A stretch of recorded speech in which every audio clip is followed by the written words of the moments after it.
బంగ్లాదేశ్కి సంబంధించినటువంటి వార్త.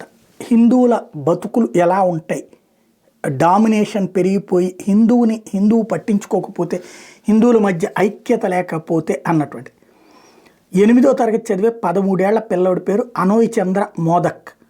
5 రోజుల క్రితం కిడ్నాప్ చేశారు. ఏంటో తెలుసా కారణం? దైవ దూషణ చేశాడట. ఏం దైవ దూషణ చేశాడంటే, వీళ్ళు తమ దేవుడిని గురించి నినాదం చేయమంటే చేయను అన్నాడట. అది దైవద్రోహం అంట. అందుకని అతను పట్టుకెళ్ళిపోయారు. ఆ తర్వాతన ఇప్పుడు అతను సంబంధించినటువంటిది మృతదేహం అక్కడ ఉన్నటువంటి నదిలో తేలింది. దాంతో ఇప్పుడు ఏం చేయమంటారు అన్నటువంటిది అక్కడ Belab Marshal Para village, Belab upazila of Narsingdi and a class 8th student of Belab pilot government modern high school, aged 13 years. ఇది ఇతన్ని చంపినటువంటిది. ఇతని మృతదేహం ఏరియల్ ఖాన్ రివర్లో మృతదేహం తేలింది.